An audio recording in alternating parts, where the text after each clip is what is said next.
Yeah, we have some crazy strong cards on the way to Marvel Snap, because today we're taking a look at the latest batch of datamined cards. And as you can see with this one here behind me, I think some of these are kind of nuts. This is basically a Hela for destroy cards, which sounds absolutely crazy.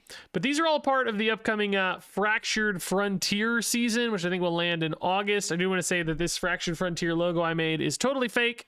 The real logos are not in the game just yet, so I just use the base logo, and this made up thing don't get attached to those, but also don't necessarily get attached to these stat lines or facts. They could still technically change. These are data mined cards, unconfirmed, unofficial, usually a pretty close picture of what we get at the end of the day, but there can definitely still be some balance tweaks. Like this one, will it get nerfed before it releases? I don't know. We'll talk about it a little later, but first off, I did want to start with a card featuring the new keyword, which we talked about a little bit last time I did one of these videos, but I want to do a refresh here as we look at Red Hulk Fractured Frontier.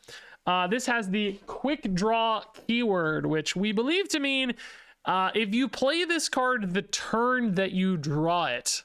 So, you know, quick draw, like this is all Wild West theme, you know, pulling a gun from the holster, right? Quick draw. You got to play it right away. As soon as you draw it, then you basically get a bonus effect. As you can see here with Red Hulk, he has this on reveal. Normally, he's going to gain -1 power for each enemy card here. So he's got a big base stat line as a 3/8, but he loses power if you play him into a crowded location. That said, if you play him immediately upon drawing him, he's going to gain +1 power instead. So like if you top deck this on turn 6 and you play it into a full location, he's going to be a 3/12, which could be nuts as a like final turn play. Alternatively, if you have him sitting in hand the whole game and try to play him on turn 6 into a full location, he's going to be a 3/4. So having this like quick draw upside is actually really important for Red Hulk, I think. It's going to be hard sometimes to get value out of him. I think often he'd be sort of a 3/7 just played out on curve. But when you hit that quick draw, he's really, really nice. Now, I do want to remind you, we saw a card last time. This fella here, Dr. Octopus Fractured Frontier, which again, I don't think this is a variant art. But this one does let you put cards back on top of your deck. So if that Red Hulk was kind of stuck in hand, you could use Dr. Octopus to put him back on top of your deck to redraw later with a power bonus on top of that, but then able to activate that quick draw again. So some of these cards that feel like major downsides, remember there are basically ways to potentially save that, at least right now with Dr. Octopus. That might be the only good example, but anyway, a way to make the quick draw feel a bit more consistent. But when we do talk about the power level of some of these quick draw cards, I think a big part of the conversation is going to be, how good is this at a baseline? Like, is this an acceptable play if I miss the quick draw? Or do I have to hit the quick draw for this to feel relevant? Because I do think it's going to be fairly hard to hit the quick draws. Particularly the higher cost a card is, the more challenging it'll be to quick draw it. Because, you know, for instance, you top deck a 1-cost quick draw.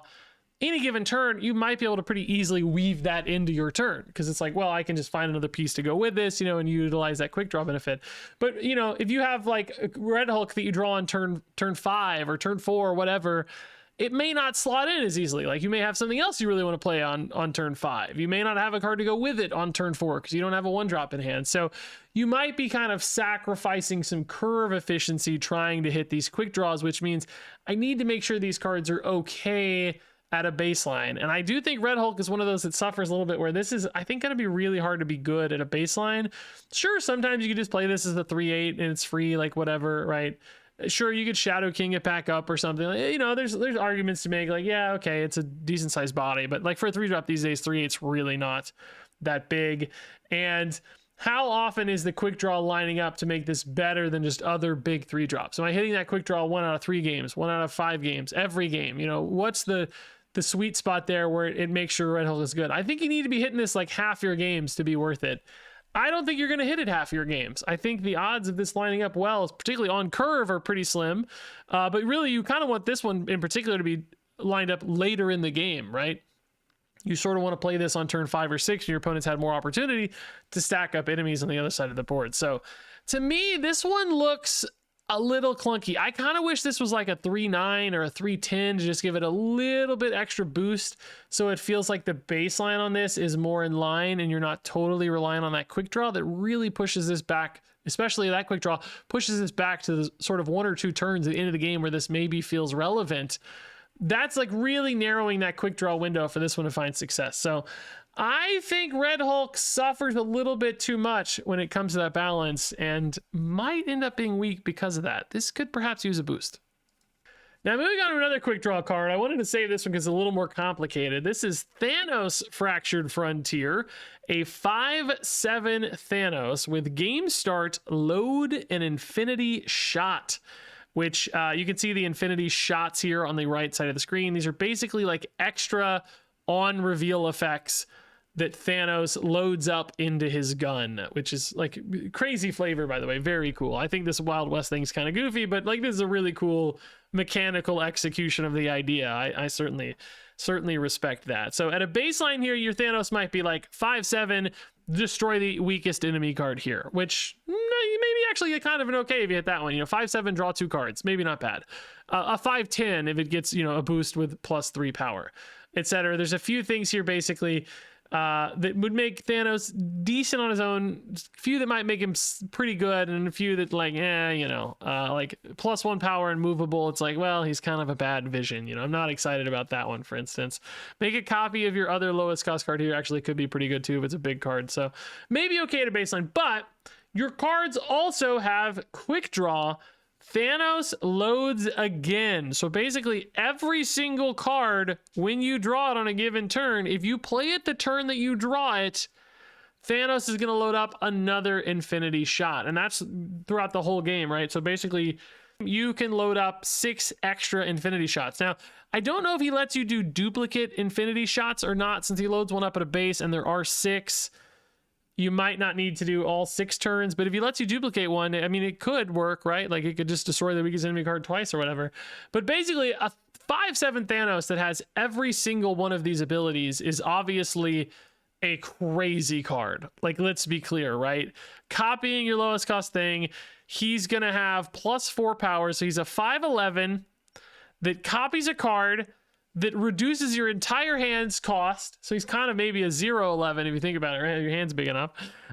Destroys the weakest enemy card and draws 2 cards. I don't know if the draws 2 cards always happens before the reduction, but if it was smart, that would be awesome. If they ordered it, it might be random. I don't know. Like, that's an insane, just like, my God, this card does everything, right? Just an absolute game-winning, game-swinging kind of effect. And frankly, even if you just maybe get 2, 3, 4 of these, probably still a really, really powerful play that could be game deciding. So how many are you going to get on average, and how do you construct a deck to utilize that? Well, I think actually Infinity Stones from a regular Thanos are a pretty great way to utilize this, because they're just like cheap, flexible cards that, like we talked about, 1-cost cards might be the easiest things to play out consistently. That deck has so much energy flexibility, it wouldn't be hard to weave in some Infinity Stones that you draw that have that quick draw aspect. So I think like double Thanos actually makes a lot of sense, but any deck that's just running cheap enough stuff, like a lot of 2s, maybe even some 3s in the mix, that doesn't also run into like, value problems because you need to have enough value.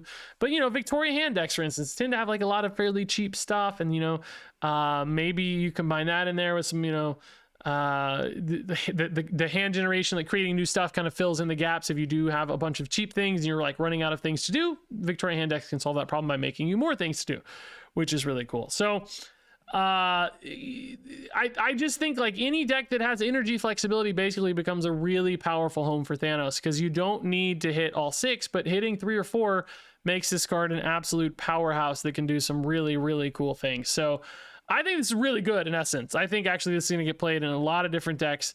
Cheap curves are just perfect for this one, and really cool design as well. So not to mention like on reveal synergy we haven't even talked about. You play this on top of a Wong, like dude, reduce the cost of your entire hand by 2.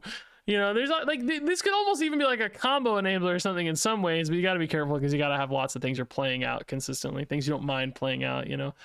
Stuff like Wong 2 is harder to hit the quick draw on. So, but there's angles on this basically. I just think it's really really strong and really, really cool at that. This is a, you know, I'm kind of sad he's like Western themed, but honestly, he looks cool enough, man. The hat's pretty baller, the gun's cool, so whatever. I just think this card's gonna be great. All right, moving on here to Red Wolf, who thankfully had a logo I could rip from a comic book. He is a 2/0 with on reveal +1 power for each card in your hand, and then quick draw, give your hand +1 power. So starting at 2/0, a lot of ground to make up here when it comes to power, but if you do have a big hand, I guess since you're playing this out, you probably have 6 cards in hand. Theoretically, some locations or other things could maybe fill it up in time, but probably going to be a 2/6 at best. More realistic range on this could honestly be like 2/3 to 2/4 on an average hand size. Some decks can certainly fill their hand better than others, but might have to wait to play this later in the game, because on turn 2 in particular, just not likely to be a very big fella. But that quick draw here actually makes this really nice. Basically, you get a 2-cost Nakia that can also be bigger, right? If you have 6 cards in hand, you top deck this guy, you play him out, you know, you're talking about a monster 2/6 that buffs +6. That's a total of, you know, 212 in output for a 2-drop, which is pretty great. Not to mention that +1 power buff can help your hand. But I will say, like, again, the baseline on this, not great. I just, you know, 2/6 even is really not that interesting for a deck that's got like a million cards. It's just not that many points. And then if you don't quick draw him, are you even excited to play this card at all? No, I think the fail state on this is really, really bad. And I will say too, even the quick draw state on this doesn't seem that strong to me, because like Nakia is not lighting anybody's world on fire. That card doesn't get played at all, right? And this is like a conditional, iffy, sometimes version of that, which is shaky, particularly if you're playing this later in the game as you've sort of saved up a bigger hand. You might even run into instances where, number one, you need to like play something else out with this. So it's like, it's so cheap, right? That you're going to be playing cards out with it. You're losing those in hand. And then also you may not have time to realize all those buffs. And the other thing about like, you know, a quick draw here is you're going to want to play this when you draw it specifically. Does your deck have enough flexibility for that? And number 2, you know, will that just be like too late to use all that power buff in hand, or too early to have the cards to get buffed because you haven't had time to accrue them yet? Like, the timing window on this is actually a really negative thing, because you need to play it kind of at a specific moment. And, you know, you might argue, well, you know, Dr. Octopus can save you or whatever. Sure, right? I mean, that does add a card to your hand too, which is kind of a nice synergy, but you're just layering on all this conditionality and all these steps, and it's all this work. And the numbers here don't jump out at me as being worth it. Like, why couldn't this just be a 2/3 to start? You know, basically I'm thinking to myself, like, add 2 power to this, add 2 power to Red Hulk at least. To me, I just don't really see the numbers getting there on Red Wolf. I don't really think on reveal synergies really help. You know, of course, you can stack all these quick draw decks together with Thanos and like try to just stack quick draws on quick draws, but at the same time, it kind of it does kind of go with Thanos again. Like, maybe the hand's a little fuller, but it just, best case scenarios, this card is kind of feeling average to me. I mean, above average best case scenario, but like, that's super rare, and average scenario is just really weak. So I don't know. I feel like this one actually needs a bit of a boost as well. So next up is Psylocke Fractured Frontier, a 3/4 with on reveal, give cards in your hand that are 5 cost or more, -1 cost, and then quick draw your whole hand instead. So potentially some really big discounts here possible with Psylocke. You know, top decking this on turn 3 would be kind of insanely perfect. But here's the deal. I think this one's actually the first one we've had that's pretty good at a baseline. I think this is actually quite playable, even at a baseline, as a sort of ramp enabler here. Normally we ramp by increasing the available mana, right? So that you can skip from turn 3 to turn 5. I like that Psylocke's a bit of a different spin on that, because now if you have a 5-cost card in hand, you can play it on turn 4 because it's been discounted. Have a 6-cost card in hand, you can play it on turn 5 because it's been discarded here. The difference between Psylocke and a normal ramp card is that they already need to be in hand when you play your Psylocke, so perhaps gives you a little bit less top deck flexibility. In a normal ramp deck, you know, you can top deck the thing to play on 5 later, and you know, this, it has to be there already. But I still think if your deck is stuffed with enough big dudes, that this will hit consistently and feel totally worth it. And it doesn't have the symmetrical downside of mini ramp cards like Luna Snow, Wave, or the kind of risk of something like Electro, where you feel like you kind of have to replace him on board or trade him out, while still working fine if you need to with things like Blink is still a possibility. So I do actually think at a baseline, this slots in as a pretty cool alternative for ramp decks, like anything that's got those higher cost cards in enough volume to hit 2 or 3 of those in hand is going to make Psylocke feel really relevant. And then the quick draw is an even bigger bonus on top of that, which I feel like you maybe don't have to hit often, but occasionally here and there, you know, even 1 in 5 games or something, if that quick draw connects, could create some pretty spicy big lines too. You know, suddenly some of those 2 drops go down to 1 in your ramp deck. You can weave them in a hair sooner. That sort of thing could be really nice. And then that's thinking about like big ramp decks, but also I think this makes sense in like a Thanos deck, right? If you're just looking to play a bunch of highly flexible quick draw sort of things, both new Thanos and old Thanos technically, discounting your stones down to 0 could be really awesome, while still discounting your Thanos down to 4, creating these opportunities for some big crazy splash turns later where everything's discounted and you're kind of doing a hand dump sort of line, or maybe even, I don't know, hit monkey style decks. Just setting everything down to 0 is really crazy powerful. So like, screw the Black Swan, I'm gonna go for a Psylocke instead and just discount my hand that way. So I think like good at a baseline, actually quite high utility to baseline, and then crazy upside on the quick draw. That is the kind of card I'm like, okay, this one makes sense. This one looks really strong to me. I see some angles for this. It doesn't have that inherent weakness of a bad baseline like a couple of the other cards we've seen so far. So I think Psylocke actually looks super strong in this case. Feels like a real powerhouse here. I could actually see this one getting nerfed a little bit. I don't know if it needs 4 power because it feels really competitive on this effect. So moving on here to Jane Foster Fractured Frontier. This is a 3/4 that has turned Mjolnir into a gun. I'm not sure if I love that or hate it. It might be so stupid that I love it. I'm kind of torn. Let me know what you guys think. Is it good or stupid or both? I don't know. Anyway, this card's kind of weird as I'm interpreting it. So on reveal, judge 4 other random characters. +1 power if yours, or -1 power if enemies. So basically she's going to randomly select 4 characters, and then I think she is going to either buff or debuff herself based on those results. Now, initially I thought maybe she was giving the power or debuff to those other cards, but I don't think so. Based on this wording where it just says +1 power, I think that's how we usually apply to it. It's a card applies to itself. Also, I think she would just be kind of nuts if she just gave like that at a baseline. That would make her a 3/8 always effectively. So I think this is kind of it goes up and down based on the number of results you hit. So for instance, she picks 4 other characters. If you get 3 allies and 1 enemy randomly selected, she would gain 3 and then lose 1. So she'd go up to 7, back down to 6. Then you have the quick draw where you would judge the worthy again. So if you played this the turn you drew her, and you again hit 3 and 1, you would go up to 7, down to 6, but then you would judge the worthy again, worthy presumably being the allies that you hit that were worthy. And then you would go +3 again.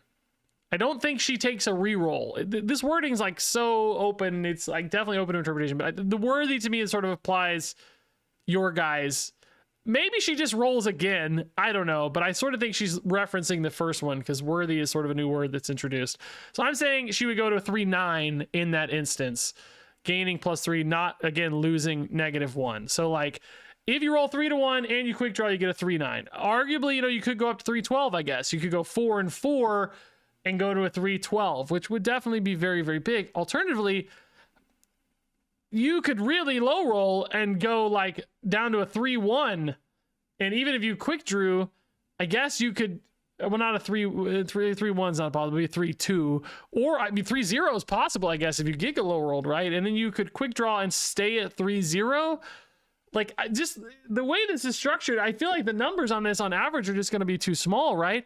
You can stack the board in her favor, of course, like load up the board with a bunch of stuff early so that you're more likely to hit your cards than your opponent's, or alternatively save for later. And you have 12 things on board, opponent has 8, you're slightly more likely again, but very often it's going to be kind of like 2 and 2, or maybe 3 and 1 if things go super well. And like 3 and 1 is just not that many results. Even when quick draw, it's not that big of a card. So again, I'm looking at this, I'm thinking like, man, I don't know. And like, if you play this on turn 3, you won't have had enough time to put 4 cards in play. I mean, like technically with Wasp or something, yeah, sure, but like usually you wouldn't have enough time to put 4 cards in play. You might not even have 4 characters that are worthy. I just like a lot about this just feels like it needs some refinement to me, or needs a buff, or like, I don't know, just seems not good as it stands. And maybe I'm interpreting things wrong as well. I've thought about it a few different directions. This is the interpretation that makes the most sense to me. It would definitely be a much better card if it was buffing and debuffing the targets. Because then you just, like we said, you'd have 3/8 at a baseline and could only go up from there. 3/8 meaning, even if you debuff the enemy's cards, that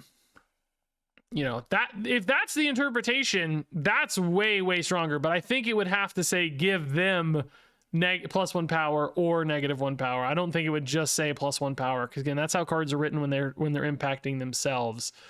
So I just don't think this looks very good as currently written or balanced. I think it needs a tweak. It's just way too susceptible to being a very, very low powered card when all it really does is just be a power card. I think it needs some help. So then our final card here, as teased at the beginning, is Death Fractured Frontier, a 5/7 with on reveal, resurrect all your destroyed characters to random locations, which I think is really cool. Like basically a Hela for destroy decks, where you're just destroying a bunch of stuff and then bringing it back. Now, when you talk about destroy decks as they're currently structured, I will say certain things like Deadpool, for instance, do not go in the pool for death. He is not in the graveyard. Basically, he's always returned to hand, which means he's not available to be resurrected because he's still already resurrected by himself. So there are definitely some units that like structurally just wouldn't necessarily work well here. But I think you can just shift the deck into a like different direction, a different focus, where you're trying to hit big key things. For instance, a Venom that eats a big dude to gain those big Venom stats, and then maybe Venom himself gets eaten as well, and then you play Death. You could have a Venom that like an 8 power card, whatever, Gladiator, I don't know, make up an example, right? And then also an 11 power Venom that both get resurrected by your death, basically, right? Where you're like creating these layers of big dudes that are getting destroyed. You've also got stuff like, Nimrods could be in the mix as well, where, you got Kid Omega into some Nimrods. Nimrod does go into graveyard pools because it's copies that are resurrected. You got like big Arnim Zola lines where you could like kill a Black Panther and then resurrect it with your Death Fractured Frontier. So there's both like, you could go for big singular things that are like really powerful. Now Black Panther would be kind of risky because you could accidentally put it where the other Black Panthers are in that Arnim Zola scenario. Also timing wise, you need some ramp or something. But you could go taller, or you could just go for that wider spread where you're just destroying a bunch of little stuff. For instance, Killmonger wiping out some middle to small 1-drops, and then Death just resurrects a bunch of 1-drops to totally refill your board or whatever is a cool possibility. You could do a cool thing with Thanos decks. Thanos and Death love each other, I guess, sort of, kind of. He likes her anyway, I think. I don't know the lore. I only know the lore enough to say stupid things about it. Imagine a deck where you play out a bunch of Thanos stones, you Killmonger to wipe them out, you play Death on turn 5 to resurrect all those Thanos stones and like redraw a bunch of cards, right? There's all these cool little angles that you can take with this card. Now, as far as like normal destroy targets, when you're looking at stuff like, I don't know, Bucky Barnes, for instance, not exactly the most interesting thing to resurrect, but I think you could still have scenarios where it's like, I play a Bucky, I destroy it with a Carnage, I Venom that puts the Winter Soldier, the Bucky, and the Carnage in the destroy pool. Death resurrects the Bucky, the Carnage gets resurrected on top of the Bucky if you're lucky, although Carnage is kind of risky because it could eat the Death, I get it, but you know what I mean. Like, you can create these sort of loops and chains of like just bodies, even if they're mid-sized bodies. Death is only a 5-cost card, right? It doesn't have to be your final hurrah, play this on turn 5. She's a 5/7 at a base. If she's resurrecting you even 10 power, you're getting a really nice output for a 5-cost card. Like 17 points would be crazy. I don't think it's going to be hard at all to get 10 power out of Death. And even if you're just resurrecting a Bucky, guess what? You still got turn 6 if you want it. Play a Carnage, play a Venom, play whatever later. There's just a lot of potential points in play for Death here. I think it's really, really trivial to get like 10 points out of this super easily in Destroy decks.